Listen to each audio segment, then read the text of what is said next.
अरुणाचल प्रदेश के तवांग में सरहद पर हुई भारत चीन की झड़प के बाद देश में राजनीतिक दलों की सियासत भी चरम पर है। विपक्ष लगातार केंद्र सरकार पर हमला बोल रहा है। वहीं इसी बीच राहुल गांधी के बयान पर अब नया विवाद खड़ा हो गया है। दरअसल बीते दिन चीन को लेकर राहुल गांधी ने मोदी सरकार को चेतावनी देते हुए निशाना साधा था। राहुल ने कहा था कि अरुणाचल में चीन हमारे सैनिकों को पीट रहा है, वो युद्ध की तैयारी कर रहा है, लेकिन हमारी सरकार कुछ नहीं कर रही। वहीं उनके इस बयान के बाद अब बीजेपी नेताओं ने राहुल गांधी की आलोचना शुरू कर दी है। जो हमारे जवानों को अरुणाचल प्रदेश में पीट रहे हैं, उनका पूरा प्रिपरेशन चल रहा है।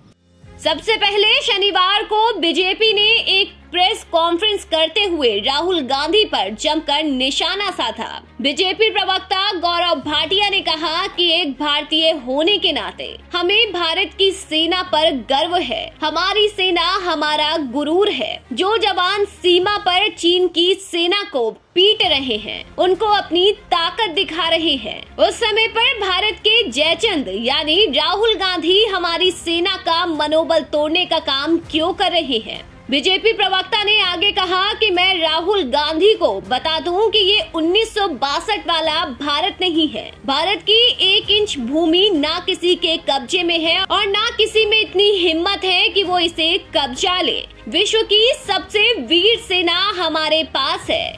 कूटनीतिक तौर पर हम सक्षम हैं। ऐसे में ये संभव ही नहीं है कि कोई हमारी 1 इंच भी भूमि कब्जा ले। जब जब सेना अपना पराक्रम दिखलाती है तो देशवासियों की छाती 56 इंच की हो जाती है। लेकिन दर्द तब होता है जो दुश्मन देश का होता है और राहुल गांधी व कांग्रेस पार्टी का होता है।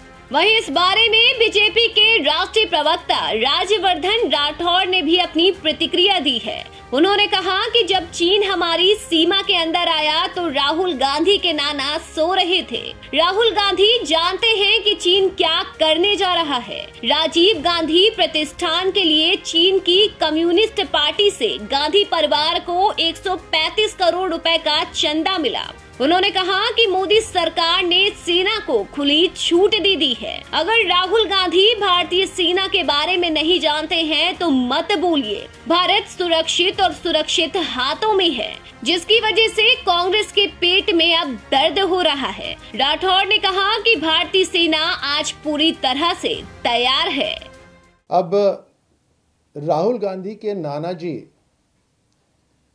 जो सो रहे थे और सोते सोते उन्होंने भारत का 37,000 स्क्वायर किलोमीटर गंवा दिया चाइना को, तो उसके बाद राहुल गांधी जी को लगा कि उनकी जो मित्रता है, प्रेम भावना है, वो चाइना के साथ बहुत नजदीक होनी चाहिए। और अब इतनी नजदीकी उन्होंने कर ली है कि चाइना क्या करने वाला है वो राहुल गांधी को पता होता है। तवांग विवाद पर राहुल गांधी के बयान पर राजनीतिक दलों के बीच छिड़े वाद विवाद पर अब आरजेडी नेता मनोज झा भी कूद पड़े हैं। मनोज झा ने कांग्रेस का समर्थन करते हुए कहा कि सवाल करना क्या गुनाह है। 2 दिन पहले सुब्रमण्यम स्वामी ने अपनी चिंता व्यक्त की थी। वो तो बीजेपी के हैं। आखिर सरकार को इस मामले में जवाब देना ही होगा और बीजेपी सत्ता में है, इसलिए सीमा की स्थिति स्पष्ट करना उसका काम है, ना कि विपक्ष का। The very fact that what Rahul ji pointed out, day before yesterday, Subramanian Swami ji pointed out, he belongs to BJP. Even Honorable Defence Minister's statements, if you follow in last 2 years, that gives you enough hint that even he is worried. The government is also worried, but they hide it. What worries us as a citizen of this country, how can we forget what happened in Galwan? How can we forget that there are evidences of semi-permanent structures being created inside in violation of the border? Now, we stand with the Jawans. वहीं दूसरी ओर इस मामले में राजनीतिक दल लगातार एक दूसरे पर वार पलटवार कर रहे हैं। हालांकि राहुल गांधी के बयान पर रक्षा विशेषज्ञ प्रफुल्ल बख्शी ने कहा कि ये एक राजनीतिक वक्तव्य है, लेकिन ये सच्चाई नहीं है। पीएलए के सिपाहियों ने हमारे जवानों को नहीं मारा, बल्कि हमारी सेना ने चीन की सेना को खदेड़ दिया। Why people think that Indian Army is not ready is that we are not making any aggressive move. We are only reacting to the violation of our border, which is our policy, and we are following it. So I don't know what Mr. Rahul Gandhi says or not. That is not my concern. My concern is that Indian armed forces are more than ready. They have already pushed them back three times. They'll push them back more.